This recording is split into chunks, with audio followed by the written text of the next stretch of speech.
Sécase la hierba, cáese la flor, mas la palabra de Dios vive y permanece para siempre.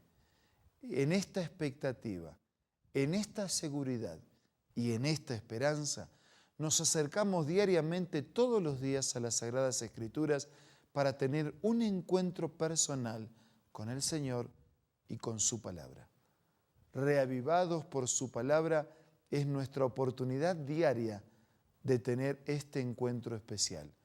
Hoy nos detenemos en el capítulo 41 del libro de Ezequiel.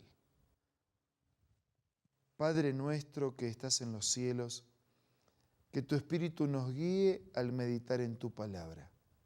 Te lo pedimos y agradecemos en el nombre de Jesús. Amén.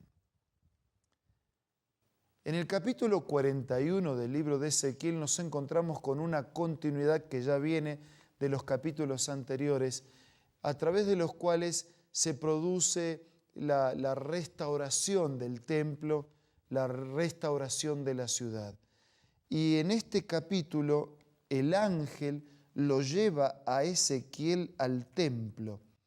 Dice, luego el hombre me llevó al templo y midió los pilares, los cuales tenían 3 metros de un lado, 3 metros del otro, el ancho era de 5 metros, y cada una de las paredes laterales medía 2 metros.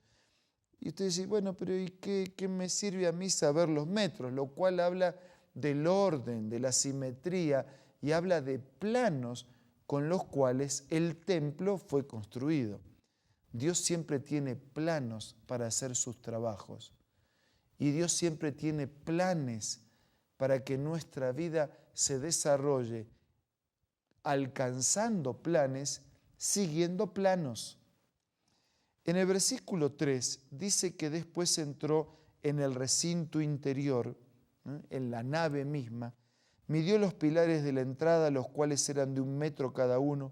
La entrada medía 3 metros, las paredes laterales de la entrada medían 3 metros y medio. Después midió la longitud del recinto interior, que era de 10 metros de largo, su anchura era de la misma medida. Entonces me dijo, este es el lugar santísimo.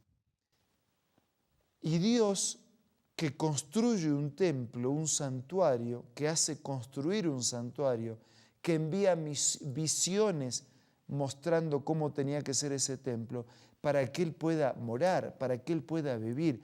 Por eso el lugar donde Él estaría presente en el templo es un lugar especial, un lugar santísimo. Después midió el muro, dice el versículo 5. El versículo 6 habla de las salas laterales, de cómo estaban compuestas, sus medidas, de la estructura, dice el versículo 7. En el versículo 8 dice, vi que alrededor de todo el templo había una plataforma elevada que servía de base para las salas laterales. El versículo 9 habla de la pared exterior de las salas que tenía un espesor de 2 metros.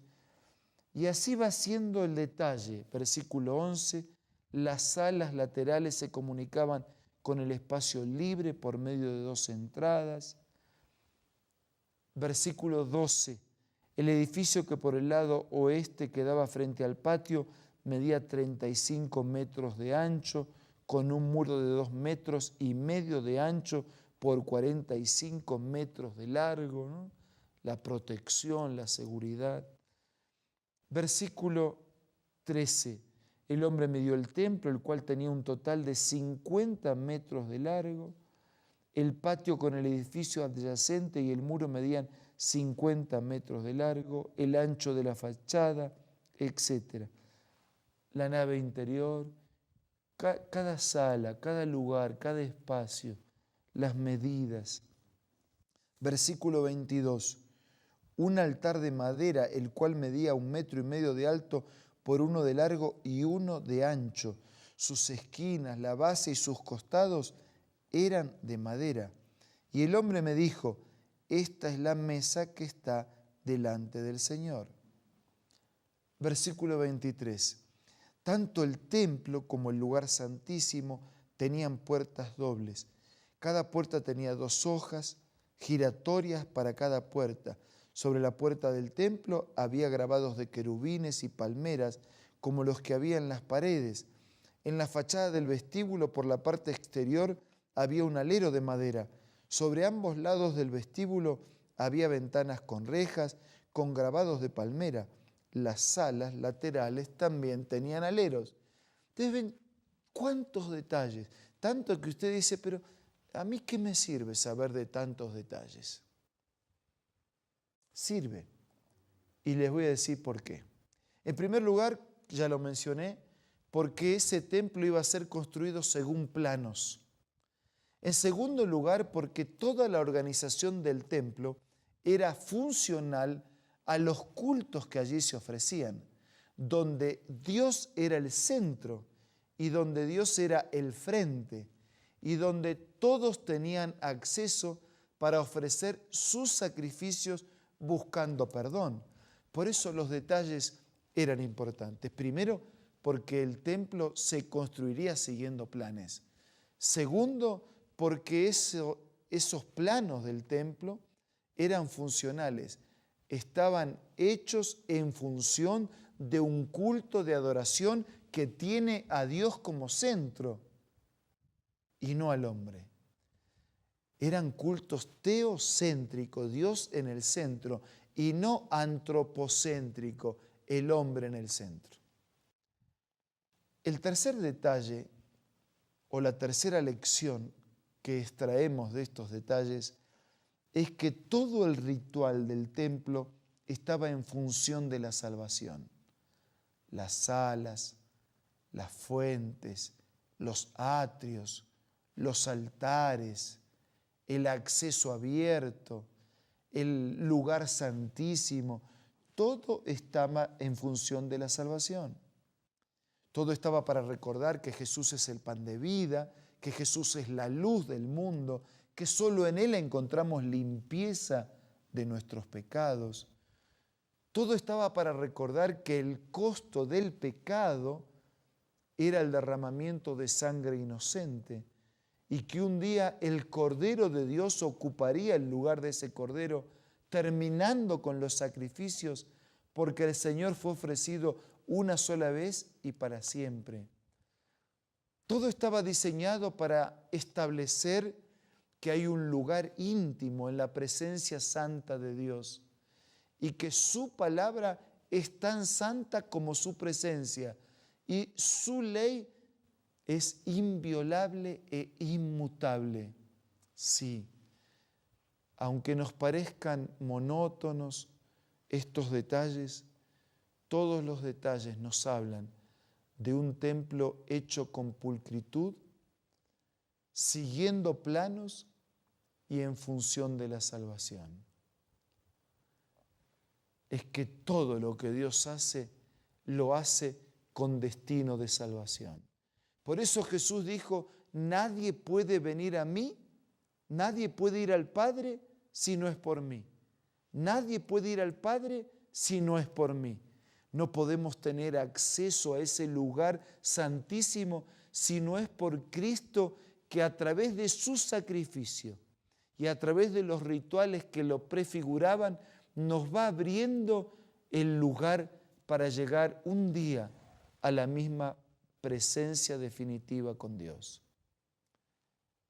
Hoy por el pecado vemos a Dios con los ojos de la fe, pero llegará el día en que lo veremos cara a cara y viviremos con Él para siempre.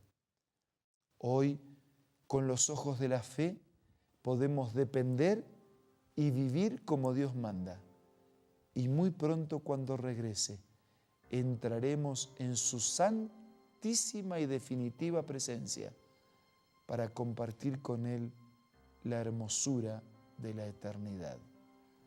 Ahora los invito a usar estos momentos para hablar con Dios en la oración.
Padre nuestro que estás en los cielos, por favor, asístenos con tu gracia, con tus promesas.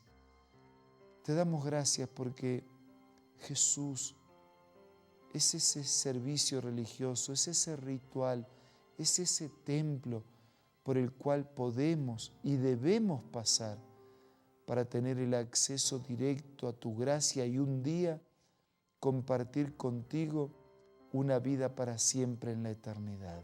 Señor, te pedimos que de la misma manera como habitabas ese templo del pasado, puedas habitar ahora en el templo de nuestra vida y que tu presencia nos limpie, nos purifique, nos transforme y nos haga obedientes a tu palabra. Nada merecemos, pero agradecidos te pedimos todo en el nombre de Jesús. Amén.